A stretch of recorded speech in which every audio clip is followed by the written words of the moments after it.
Me chamastes para caminhar na vida contigo.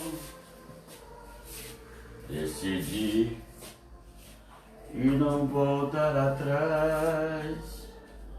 Me puseste uma flecha no peito, uma flecha na alma.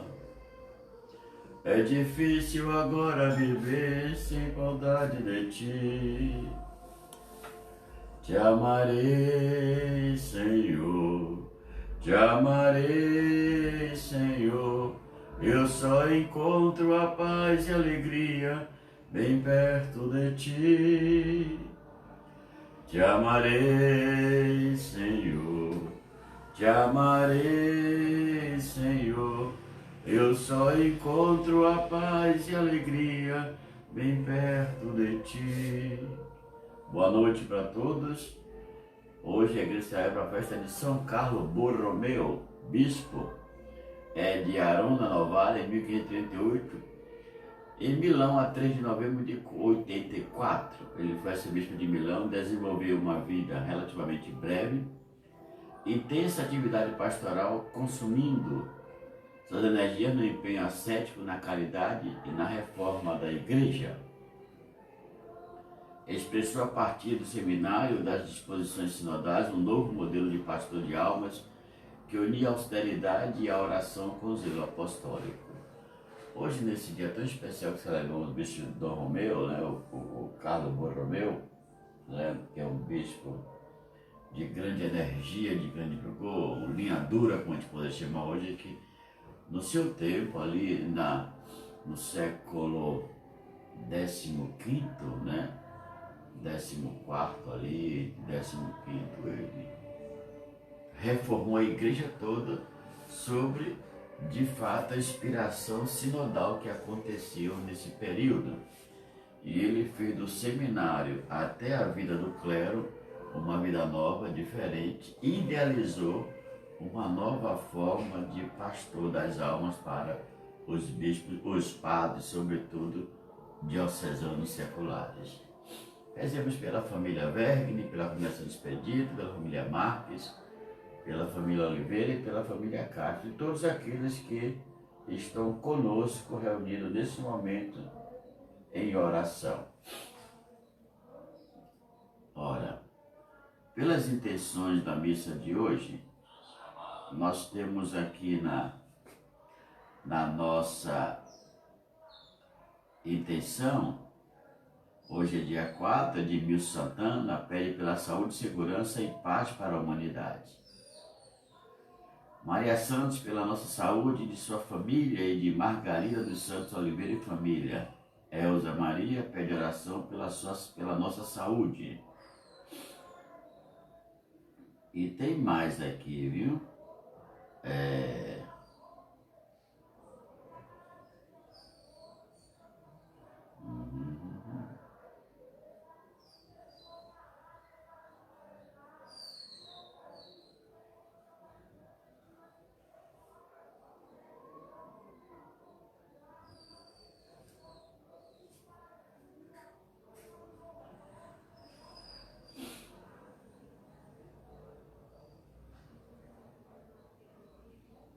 Aqui tem Dinalva Peixoto pede orações pelos fiéis do mundo inteiro.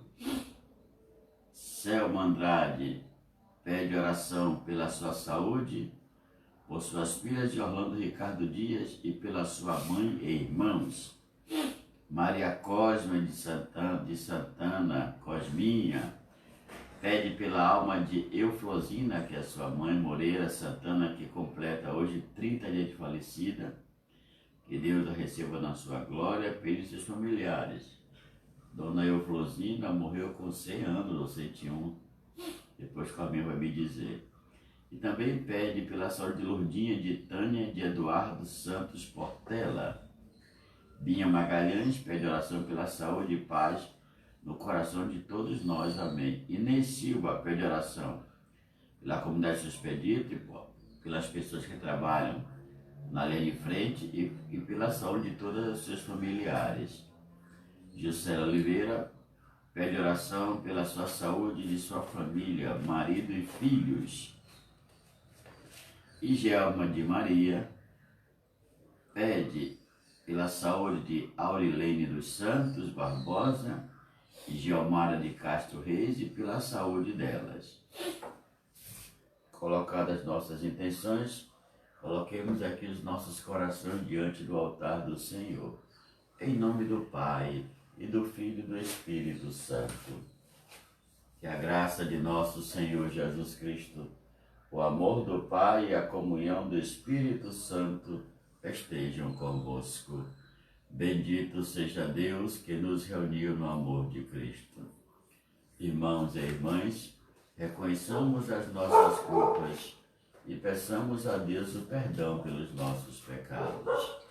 Confesso a Deus Todo-Poderoso e a vós, irmãos e irmãs, que pequei muitas vezes por pensamentos e palavras, atos e ações, por minha culpa, minha tão grande culpa. E peço à Virgem Maria, aos anjos e santos, e a vós, irmãos e irmãs, que rogueis por mim a Deus nosso Senhor. Deus Todo-Poderoso, tenha compaixão de nós, perdoe os nossos pecados e nos conduz à vida eterna. Amém. Oremos. Conservai, ó Deus, no vosso povo o espírito que animava São Carlos Borromeu, para que a vossa igreja, continuamente renovada e sempre fiel ao Evangelho, possa mostrar ao mundo a verdadeira face de Cristo. Por nosso Senhor Jesus Cristo, vosso Filho, na unidade do Espírito Santo. Amém. Escutemos, pois, a palavra de Deus. Leitura da carta de São Paulo aos Filipenses. Meus queridos, como sempre fostes obedientes, não só em minha presença, mas ainda mais agora na minha ausência, trabalhai para a vossa salvação, com temor e tremor. Pois é Deus que realiza em vós tanto o querer como o fazer, conforme seu desígnio benevolente.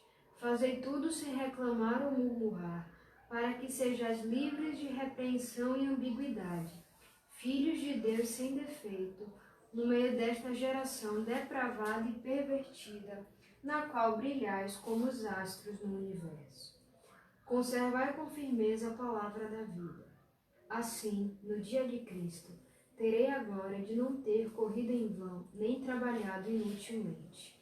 E ainda que eu seja oferecida em libação, no sacrifício que é o sagrado serviço de vossa fé, fico feliz e alegro-me com todos vós. Vós também, alegrai-vos pelo mesmo motivo e congratulai-vos comigo. Palavra do Senhor. Graças a Deus. Salmo responsorial. O Senhor é minha luz e salvação. O Senhor é minha luz e salvação. O Senhor é minha luz e salvação. De quem eu terei medo? O Senhor é a proteção da minha vida. Perante quem eu temerei? O Senhor é minha luz e salvação. Ao Senhor eu peço apenas uma coisa, e é só isto que eu desejo: habitar no santuário do Senhor por toda a minha vida, saborear a suavidade do Senhor e contemplá-lo no seu tempo. O Senhor é minha luz e salvação. Sei que a bondade do Senhor eu hei de ver na terra dos viventes. Espera no Senhor e tem coragem. Espera no Senhor. O Senhor é minha luz e salvação. Aleluia, aleluia, aleluia, aleluia. No princípio era a palavra, e a palavra se encarnou. Nós a vimos no princípio, seu amor nos libertou. Aleluia, aleluia, aleluia, aleluia. O Senhor esteja convosco. Ele está no meio de nós. Proclamação do Evangelho de Jesus Cristo, segundo Lucas. Glória a vós, Senhor. Naquele tempo, grandes multidões acompanhavam Jesus. Voltando-se, ele lhes disse: se alguém vem a mim, mas não se desapega de seu pai e sua mãe, sua mulher e seus filhos, seus irmãos e suas irmãs, e até da sua própria vida, não pode ser meu discípulo. Quem não carrega a sua cruz e não caminha atrás de mim, não pode ser meu discípulo. Com efeito, qual de vós, querendo construir uma torre, não senta primeiro e calcula os gastos, para ver se tem o suficiente para terminar? Caso contrário, ele vai lançar o alicerce e não será capaz de acabar. E todos os que ouvirem e virem isso começarão a caçoar, dizendo: este homem começou a construir e não foi capaz de acabar. Ou ainda, qual rei, e ao sair para guerrear com outro, não se senta primeiro e examina bem se com 10 mil homens poderá enfrentar o outro que marcha a ele com 20.000. Se ele vê que não pode, enquanto outro rei ainda está longe, envia um mensageiro para negociar as condições de paz. Do mesmo modo, portanto, qualquer um de vós, se não renunciar a tudo o que tem, não pode ser meu discípulo. Palavra da salvação, glória a vós, Senhor. Como eu disse no início, a festa de São Carlo Borromeu, que foi um bispo de Milão, um extraordinário administrador, e morreu muito cedo, e o seu grande empenho pastoral foi quando houve a peste em Milão, ali no 15º século, e que ele desempenhou como bispo de Milão um extraordinário trabalho jamais feito pela história. Como eu disse, era um homem de linha dura, sim, sim, não, não, e dessa forma, com essa energia muito positiva e com essa, de fato, determinação jurídica e pastoral, ele fez da Diocese de Milão uma diocese organizada, administrativamente, producente em tudo que a gente possa imaginar, sobretudo no crescimento dos bens e da boa administração, e também no caminho pastoral. Ele fez uma nova imagem de sacerdote, de uma vida ascética e uma vida com uma nova ideia de pastor das almas, diferente daquela que tinha os monges que cuidavam da vida sacerdotal no início, lá pela metade do século da igreja. É hoje que a igreja celebra esse santo tão importante, né? Que nós não podemos esquecer aquilo que a leitura nos fala hoje. É aquilo que foi praticamente a vida, né? As exigências da vida de São Carlo Borromeu. Sobretudo batendo na obediência, não só em minha presença, mas ainda mais agora na minha ausência, trabalhar.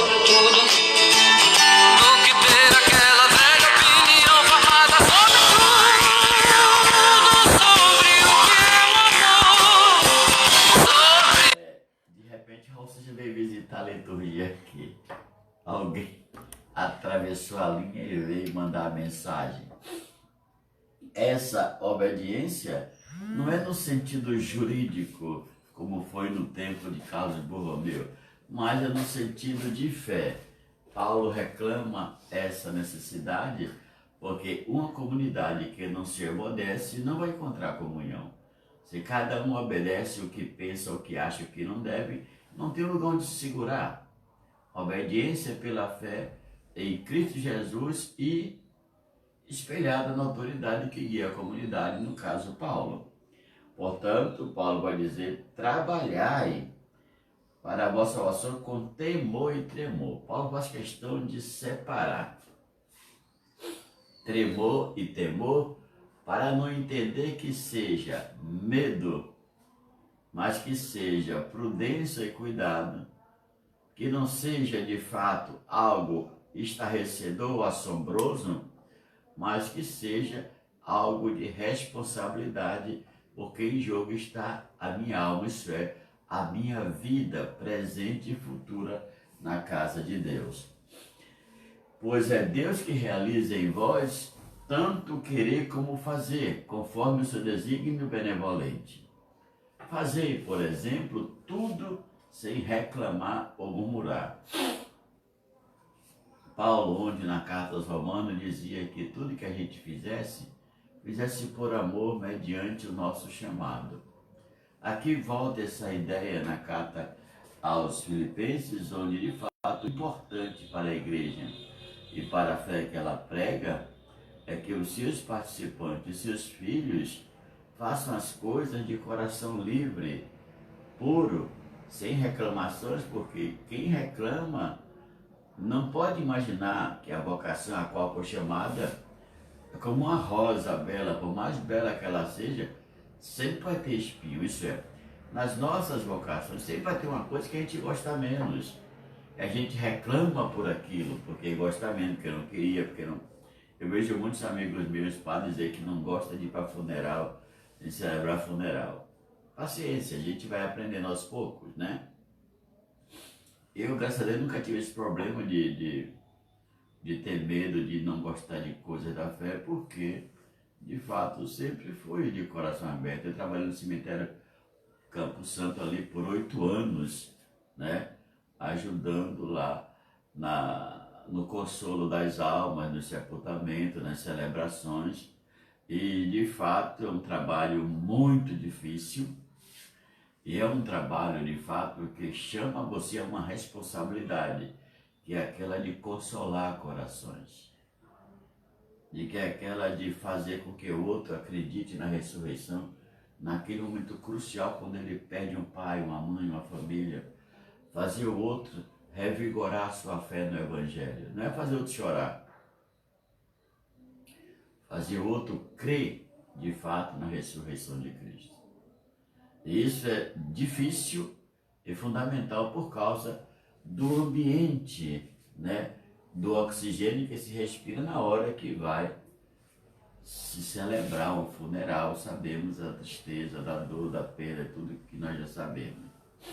Então, mas assim, toda vocação tem uma coisa que a gente não gosta, né? A gente não gosta porque é parte da vida, porque nada é perfeito, né? Às vezes o médico não gosta de dar um plantão, ou de dar 3, 4 atrás do outro. Ele sabe que fere a sua saúde, que é perigoso, né? Sobretudo nesse tempo.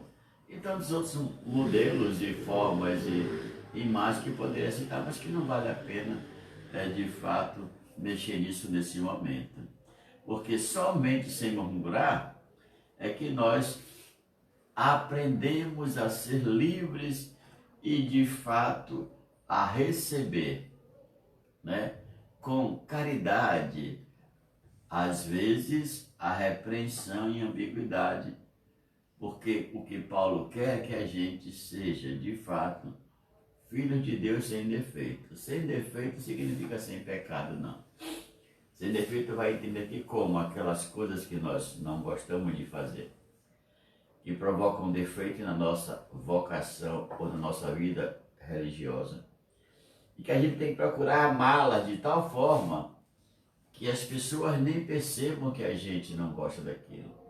Amá-la de tal forma que passe a ser um contingente da nossa vida. Uma atividade como todas as outras que acontecem na vida de quem serve a Deus. Assim, no dia de Cristo, terei a glória de não ter corrido em vão, nem trabalhado inutilmente. A glória de não ter corrido em vão, na verdade, é você deu sentido à sua fé.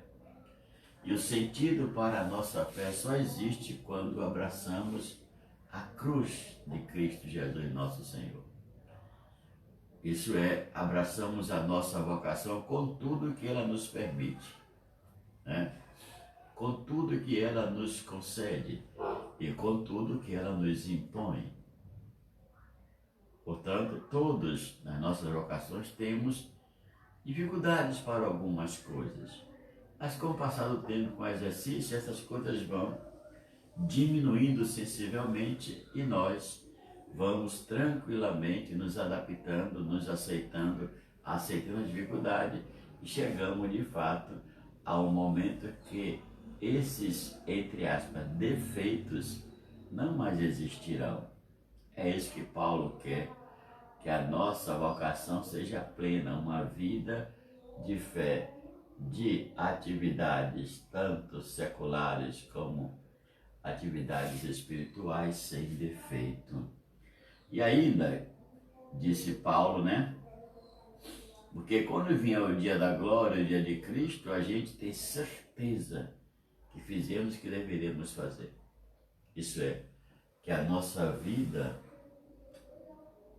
teve um sentido, continua tendo um sentido até o dia que Deus nos permitir de vivermos.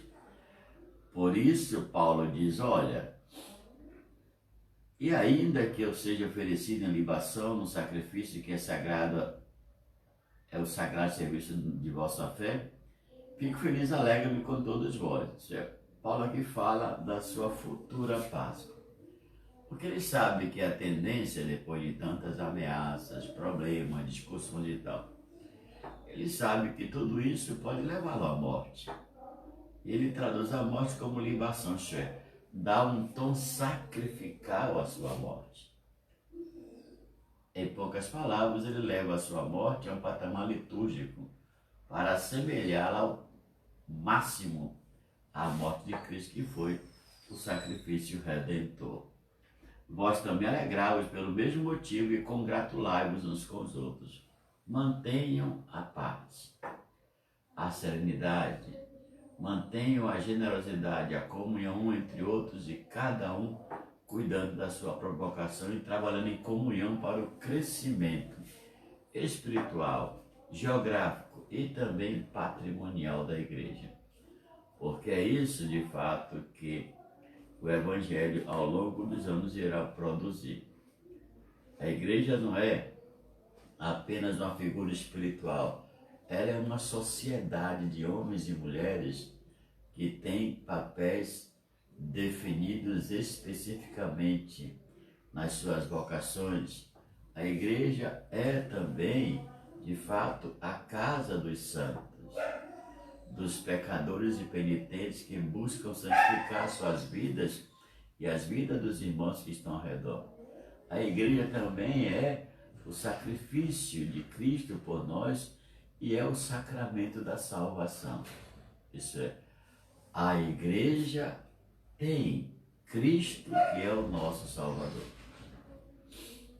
É pela fé que você entra na igreja e pela igreja que você é conduzido pela palavra, pelo próprio Cristo a se salvar.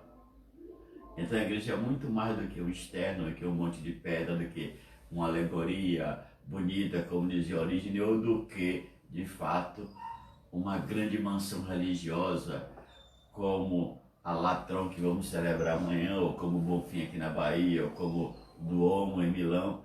Não, a igreja é tudo isso e muito mais do que tudo isso. Por isso a primeira leitura quer nos mostrar a igreja por dentro, como os homens devem se comportar dentro da igreja, porque esse reflexo vai voar com asas grandes para o externo da igreja, e o nosso comportamento é que pode contagiar o mundo para o bem ou para o mal, mesmo que o mundo tenha o seu direito de escolha. A nossa escolha sempre é pelo Evangelho. Nós, igreja, sempre escolhemos com base no Evangelho. E quando saímos dos perímetros do Evangelho, sempre acabamos por errar, por meter a cabeça dentro d'água e morrer sufocado. Porque isso significa obediência ao Evangelho. É nas asas do Evangelho, na sua consciência e coração, que a igreja segue o seu caminho há 2000 anos, segue os passos de Cristo. Não obstante momentos tenebrosos, turvos, assombrosos, a igreja perpassou a história levando o nome de Cristo nos mais longínquos lugares da terra. Que o Senhor nos proteja. O Evangelho de hoje, minha gente boa do coração bom, é de fato uma informação de Lucas que passa pelos dois caminhos. Primeiro, o caminho vocacional. Na cultura oriental, e muito mais cedo na cultura ocidental, os filósofos tinham essa orientação espiritual porque perceberam, à luz da fé e à luz da razão e também à luz da sua reflexão pessoal, que o filósofo, que é na verdade o sábio por natureza no mundo dos homens, esse cara deveria abdicar de certas coisas do mundo para que não pudesse interpelar a sua missão. Para eles a missão é uma missão divina, né? Para eles a forma de viver a vida de filósofo não é uma coisinha qualquer denigrante como a gente vê aqui, beligerante como a gente vê, não, é uma coisa muito, muito séria. Por exemplo, muitos deles andavam, não tinham nada praticamente, só para fazer uma fofoca aqui, Sócrates quase todo dia brigava com a mulher, porque ele chegava, saía, ensinava, não cobrava nada, e procurava comida em casa, não tinha, porque ele que trabalhava não dava comida em casa, todo dia a mulher dele brigava com ele. Ele tinha 3 filhos, eu acho, não me engano agora. Eram os amigos e discípulos que compravam um pedaço de carne, matavam uma galinha, ofereciam um galo e tal, e a vida vai. Porque esses homens, se vai mais tarde ver no século IV ali, o Sêneca, né? Ou melhor dizendo, Sêneca não, Plotino vai viver uma vida de desapego total, a ponto de nem querer tomar banho mais, porque achava que a carne proibia dele ser aquilo que ele é. Não deixava conhecer o seu próprio eu. Então essa ideia de viajar 2 a 2, de pregar a doutrina filosófica ABC, é uma coisa muito antiga. Filão de Alexandria também passou por esse caminho. Então, 5, 6, 7, 8 séculos depois, a gente vai ver isso na cultura judaica, vai ver também no mundo, e no mundo de Jesus não é diferente. Jesus segue essa linha do abdicar a tudo para segui-lo. Mas Jesus tem a missão de salvar a humanidade. É diferente da missão do filósofo Sócrates, ensinar a importância da moral, tornar o homem livre pelo seu comportamento moral, fazer-me conhecer a verdade na sua essência plena, fazer o homem de fato ser um modelo de pessoa que é superior na sabedoria e nas virtudes. O homem como a figura virtuosa que todo ser humano deseja, que passa no fundo como uma utopia socrática, sendo ele o fundador da moral ocidental e também da antropologia filosófica do Ocidente. Este homem, de fato, traz consigo, segundo os filósofos, essa forma de gnose, de conhecimento, de vida ascética e de vida difícil e tal. Jesus não é uma seta. Sócrates também não foi, nem Platão, nem Platão. O mais brilhante dessa coisa de vida, a vida diferenciada, de abdicar, foi Sócrates. Platão já tinha amigos riquíssimos e tal, que misturavam, não. E Aristóteles já abriu uma academia para ensinar, já era uma coisa mais sofisticada. Jesus vai muito além disso, porque Jesus não tem uma academia, não fica só nas virtudes, e muito menos vive com amigos poderosos como tinha Platão. Jesus trilha um caminho em meio a uma pobreza terrível, em meio a um país que tem uma guerra, em meio, justamente, a Jesus vai ver no período do Herodes Antipas, né, que vai ser de 3 a 38 ou 40 depois de Cristo, onde vai aparecer Pilatos como prefeito da Judéia, que com as pesquisas do último descobriram que ele não era nem governador, era prefeito da Judéia. Mas este homem chamado Jesus tem uma missão que vai muito além. A vida de abdicação é uma das tantas coisas que ele vai exaltar na sua experiência religiosa. Por isso, hoje, Lucas trata desse chamado e da radicalidade desse chamado da parte de Jesus. Diz Jesus: se alguém vem a mim, mas não se desapega de seu pai e sua mãe, sua mulher e seus filhos, seus irmãos e suas irmãs, e até a sua própria vida, não pode ser meu discípulo. Poucas vezes você ouve Jesus dizer que não pode. Mas quando ele fala da vocação, desse chamado, ele coloca essa expressão do não. Por quê?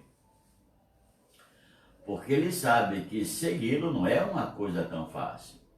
Ele sabe que está em jogo as três coisas que o homem mais ama, que é a sua família, os seus amigos, o seu sustento, que é o trabalho.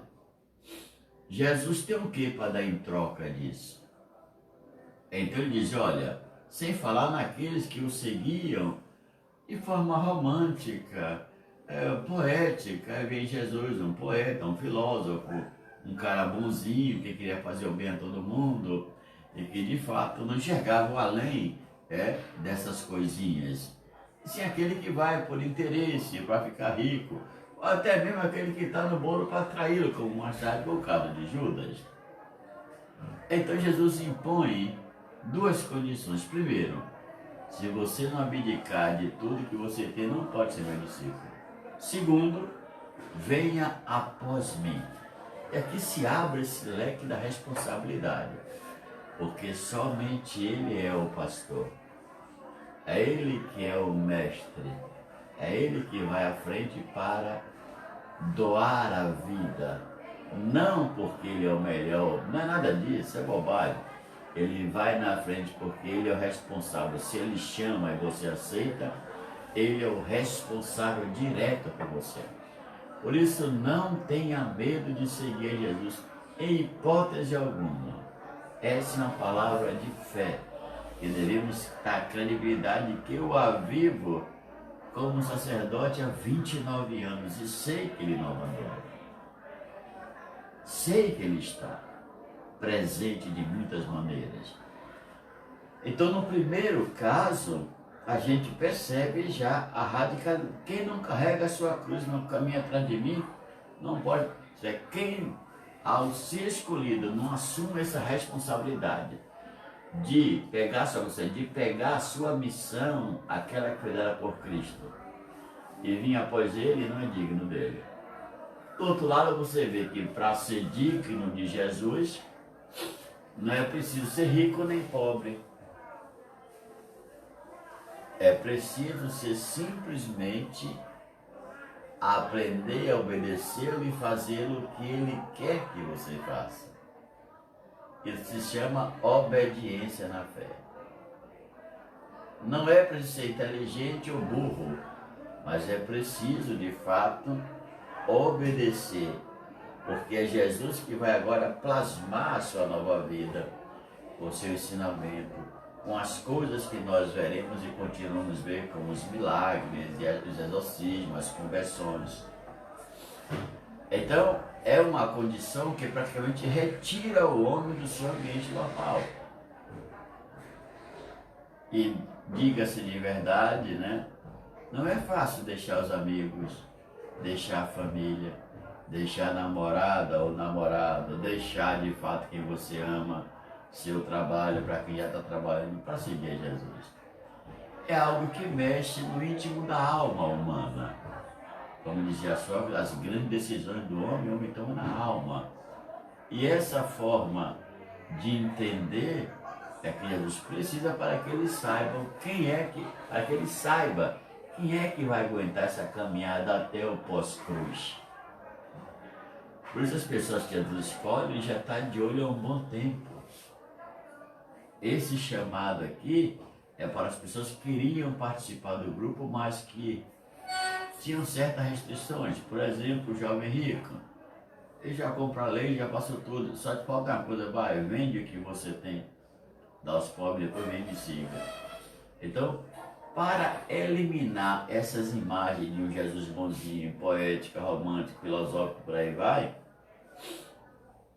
Jesus impõe as suas condições vocacionais e chama o homem a se desapegar das coisas mais importantes de sua vida para segui-lo.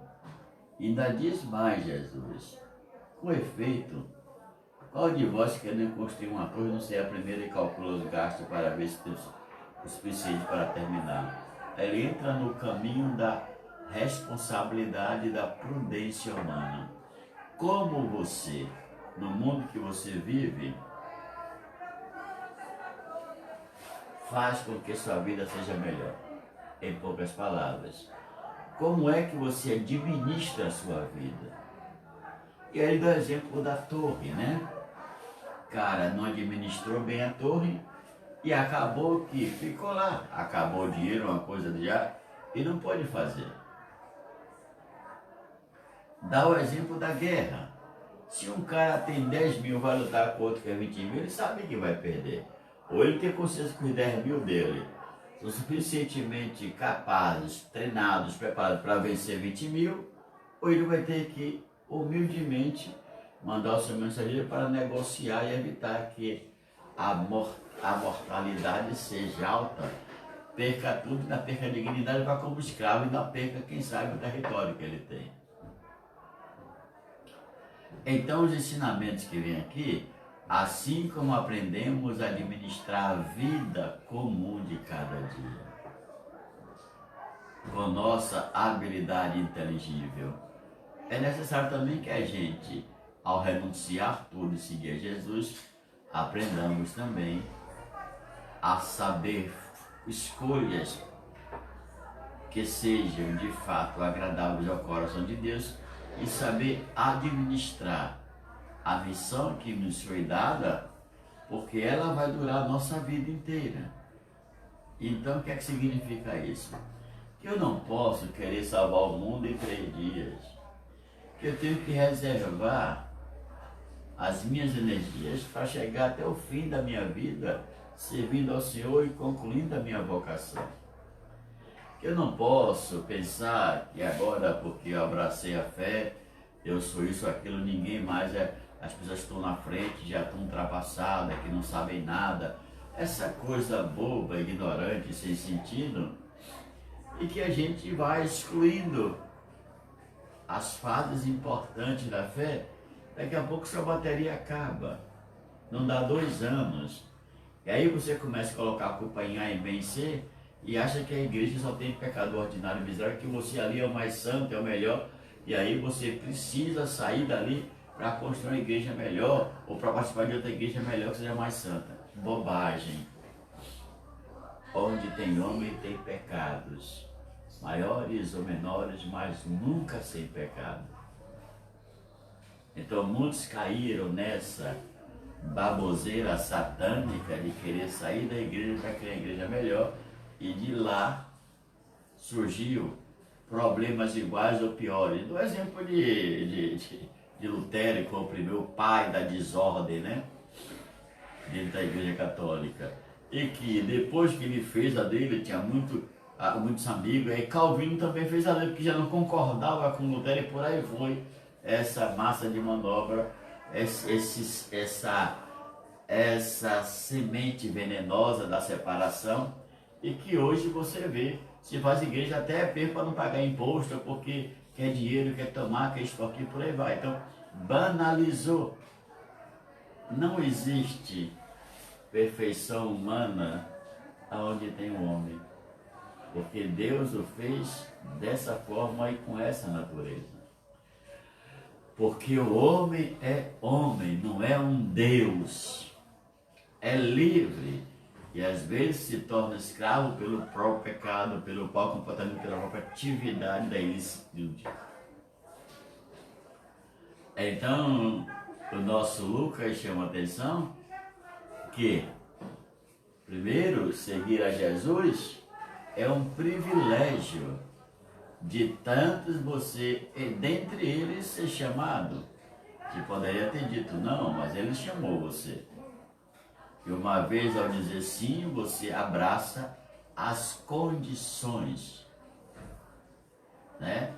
É como se, por exemplo, você vai trabalhar num lugar chique, elegante, você abraça aquelas condições, porque senão o dono da empresa manda você embora. Então essa regra serve também para o mundo humano, onde nós, trabalhadores responsáveis que temos contas a pagar, nos submetemos ao jugo da lei daquela empresa, daquele negócio, daquela sociedade para vivermos em pacífica ordem e, sobretudo, garantir aquilo que nos é propício de direito como profissional de qualquer que seja a área.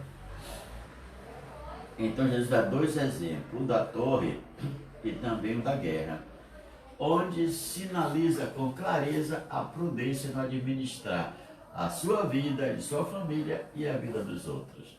No caso da guerra, é sinalizar que você é responsável, que deve administrar com caridade, com respeito e com dignidade a vida dos outros, né?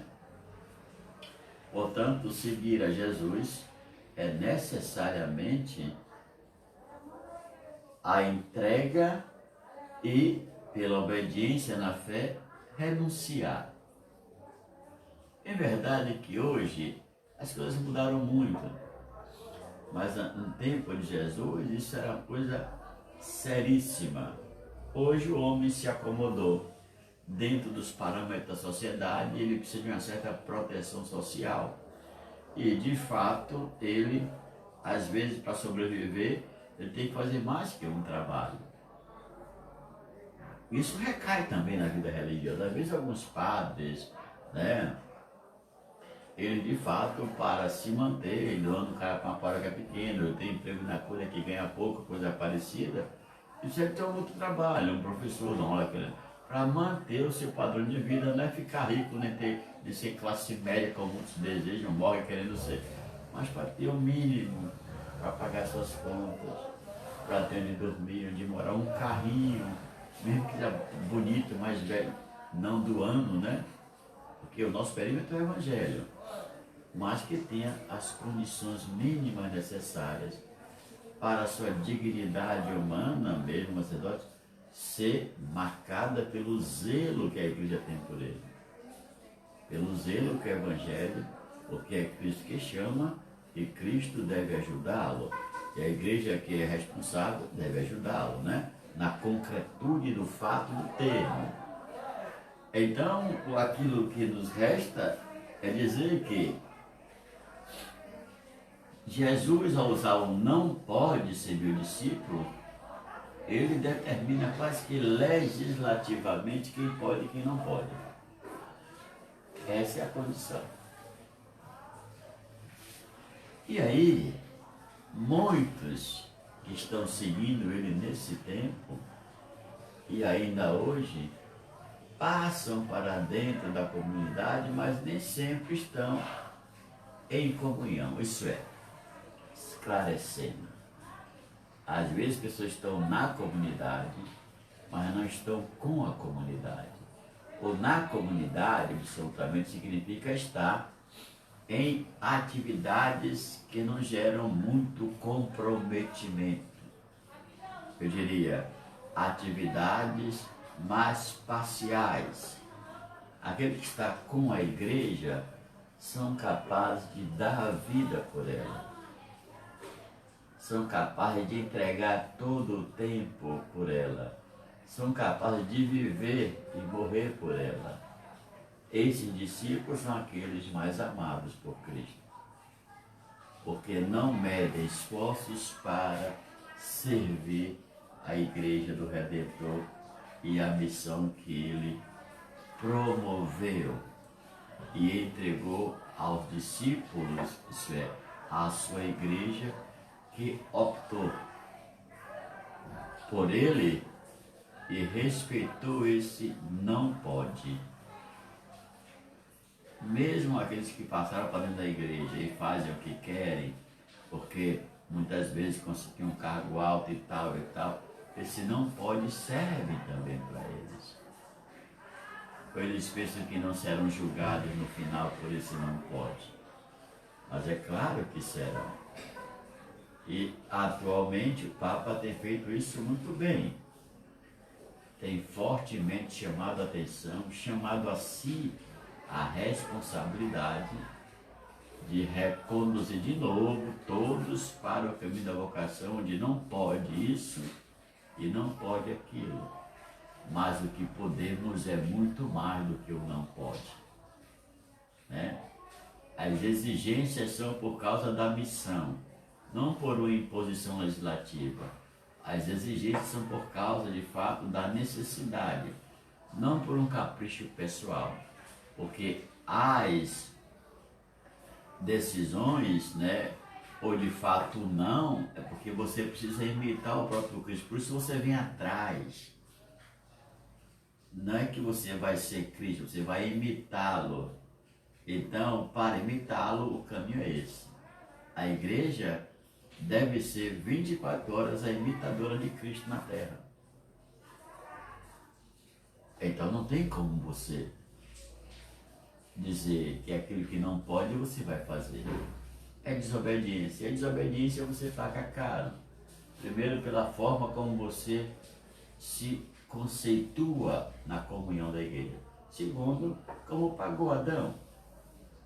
E perdeu tudo e foi expulso. Como pagou agora alguns cardeais que foram chamados pelo Papa para prestar esclarecimento e foram afastados.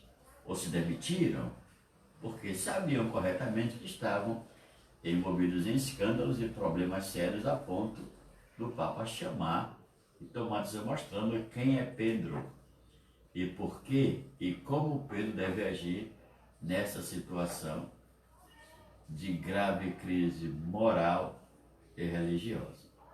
Por isso, essa noite, e celebramos São Carlos Borromeu, como eu disse, homem de linha dura, homem de energia forte e positiva, rezemos também pelo Papa Francisco, que tem sido esse homem, desde o princípio, corajoso, intolerante para as coisas que Jesus lhe disse não pode. Se não pode, não vai fazer, ou eu vou ter que punir, eu vou ter que fazer aquilo que tem que se fazer. Porque ele age em, como dizia o antigo latim, na doutrina papal, né? Ele age em persona Christis, isso é, em nome da pessoa de Cristo, em nome do próprio Cristo. Ele não pode deixar que a igreja se perca no caminho da imoralidade, dos latrocínios da vida. Ele tem que, como Pedro, guiar essa barca e como pastor, guiar essa barca por mares que sejam pacíficos, e como pastor, guiar-nos para campos verdejantes, como está escrito lá no Salmo 23. Ofereçamos a Deus então, meus irmãos, as nossas desobediências, as nossas ingratidões, as nossas faltas de responsabilidade, às vezes até as nossas inadequadas formas de administrar a própria vida, como o Evangelho nos ensina hoje e nos chama a atenção para esse dado, sobretudo a vida de fé. Porque a vida econômica você pode perder uma e vem outra, que você é competente para recomeçar. A vida de fé já é uma outra coisa muito mais grave. Às vezes as pessoas perdem a fé e muitos nunca mais a recuperam, porque não souberam administrar esse fervoroso, salvífico e grandioso dom de Deus. Então ofereçamos a Deus o nosso pão, o nosso vinho. Nessa quarta-feira agradecemos a Ele pelo bem e pela proteção que nos dá cada dia.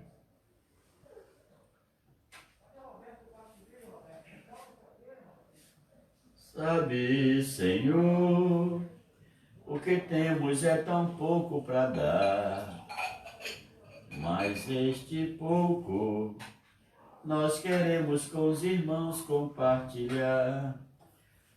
Queremos nesta hora, diante dos irmãos, comprometer a vida, buscando a união. Sabe, Senhor, o que temos é tão pouco para dar, mas este pouco nós queremos com os irmãos compartilhar. Oremos, irmãos e irmãs, para que o nosso sacrifício eucarístico seja aceito por Deus Pai Todo-Poderoso. Receba, ó Senhor, por tuas mãos este sacrifício, para a glória do seu nome e para o nosso bem de toda a Santa Igreja.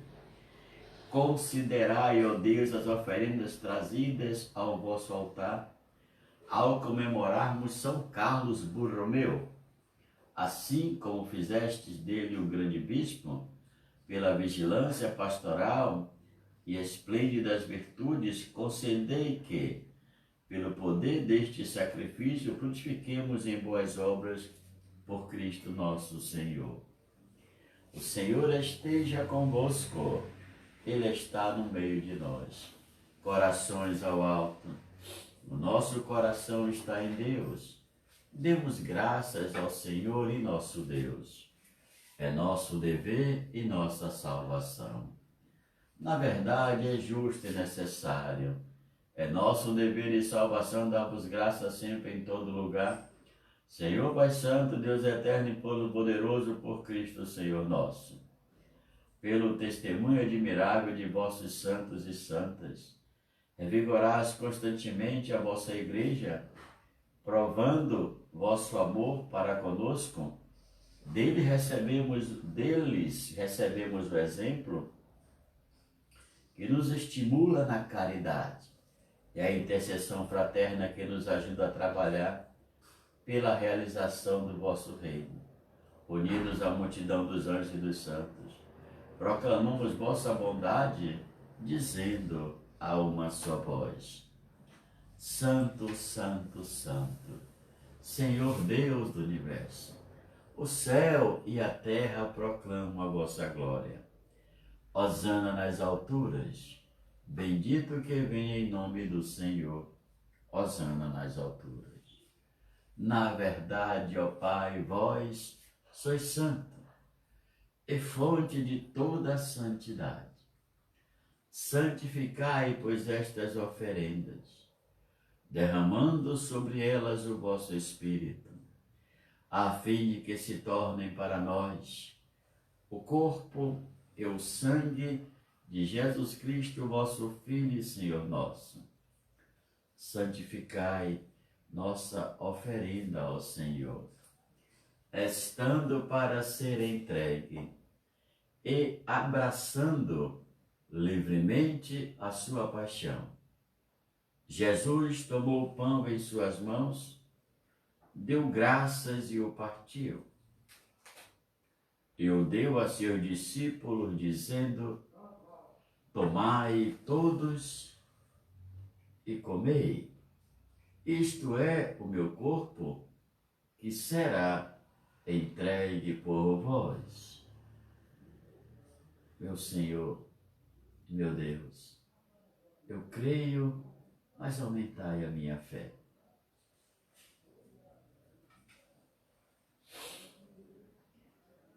Do mesmo modo, ao fim da ceia, Jesus tomou o cálice em suas mãos, deu graças novamente e o deu a seus discípulos, dizendo: tomai todos e bebei. Este é o cálice do meu sangue, o sangue da nova e eterna aliança, que será derramado por vós e por todos para a remissão dos pecados. Fazei isto em memória de mim. Meu Senhor e meu Deus, eu creio, mas aumentai a minha fé. Eis o mistério da fé. Anunciamos, Senhor, a vossa morte e proclamamos a vossa ressurreição. Vinde, Senhor Jesus. Celebrando, pois, a memória da morte e ressurreição do vosso Filho, nós nos oferecemos, ó Pai, o pão da vida e o cálice da salvação. E vos agradecemos porque nos tornaste dignos de estar aqui na vossa presença e vos servir. Recebei, ó Senhor, a nossa oferta, e nós vos suplicamos que, participando do corpo e sangue de Cristo, sejamos reunidos pelo Espírito Santo num só corpo. Fazei de nós um só corpo e um só Espírito. Lembrai-vos, ó Pai, da vossa Igreja, que se faz presente pelo mundo inteiro, que ela cresça na caridade com o Papa Francisco, com o nosso Bispo Murilo, Sérgio e todos os ministros do vosso povo. Lembrai-vos, ó Pai, da vossa Igreja. Lembrai-vos também dos nossos irmãos e irmãs que morreram na esperança da ressurreição, e de todos os que partiram desta vida, acolhei-os junto a vós na luz da vossa face. Lembrai-vos, ó Pai, dos vossos filhos. Enfim, nós vos pedimos, tende piedade de todos nós, e dai-nos participar da vida eterna, com a Virgem Maria, Mãe de Deus, com os santos apóstolos, São Carlos Borromeu, Santo Expedito, e todos os que neste mundo vos serviram, a fim de vos louvarmos e glorificarmos por Jesus Cristo, vosso Filho. Concedei-nos o convívio dos eleitos. Por Cristo, com Cristo e em Cristo. A vós, Deus Pai Todo-Poderoso, na unidade do Espírito Santo, toda honra e toda glória, agora e para sempre. Amém. Com amor e confiança, rezemos a oração que o Senhor Jesus nos ensinou. Pai nosso, que estás nos céus, santificado seja o vosso nome. Venha a nós o vosso reino, seja feita a vossa vontade, assim na terra como no céu. O pão nosso de cada dia nos dai hoje. Perdoai as nossas ofensas, assim como nós perdoamos a quem nos tem ofendido. E não nos deixeis cair em tentação, mas livrai-nos do mal. Amém. Livrai-nos de todos os males, ó Pai, e dai-nos hoje a vossa paz. Ajudados pela vossa misericórdia, sejamos sempre livres do pecado e protegidos de todos os perigos, enquanto, vivendo a esperança, aguardamos a vinda do Cristo Salvador. Vosso é o reino, o poder e a glória para sempre. Senhor Jesus Cristo, dissestes aos vossos apóstolos: eu vos deixo a paz. Eu vos dou a minha paz. Não olheis os nossos pecados, mas a fé que anima a vossa Igreja. Dai-lhe, segundo o vosso desejo, a paz e a unidade. Vós que sois Deus com o Pai e o Espírito Santo. Amém. A paz do Senhor esteja sempre convosco. O amor de Cristo nos uniu.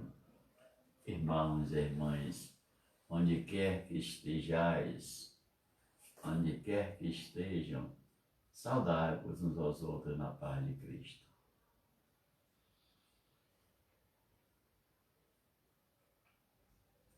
Cordeiro de Deus, que tirais o pecado do mundo, tende piedade de nós. Cordeiro de Deus, que tirais o pecado do mundo, tende piedade de nós. Cordeiro de Deus, que tirais o pecado do mundo, dai-nos a paz. Felizes os convidados para a ceia do Senhor. Eis o Cordeiro de Deus, que tira todo e qualquer pecado do mundo. Senhor, eu não sou digno que entreis em minha morada, mas dizei uma só palavra e eu serei salvo. Que o corpo de Cristo nos guarde para a vida eterna. Amém.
Oremos.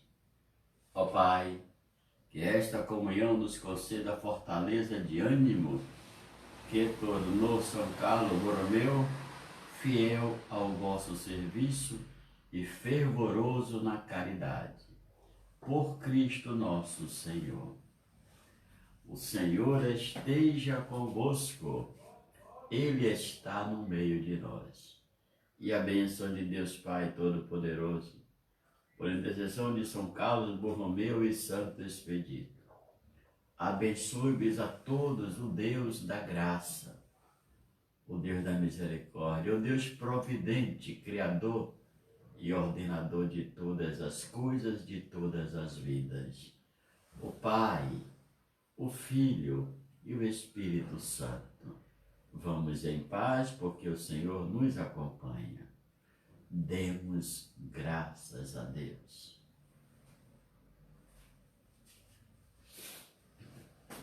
Ouve Maria, Jesus vai falar. Ele é o caminho, a verdade e a luz. Ó, Mãe Santa, pro mundo aprender que só é feliz quem ouve a Jesus. Escuta Jesus, você que me agora e agora me escuta. Escuta ele. Faz como fez São Carlos Borromeu. Escutou e providenciou, sobretudo, a reforma administrativa e espiritual na igreja, com seu caráter e personalidade de muita energia e de muita força. Até amanhã, se Deus permitir, a nossa celebração eucarística é sempre no mesmo horário. Beijo.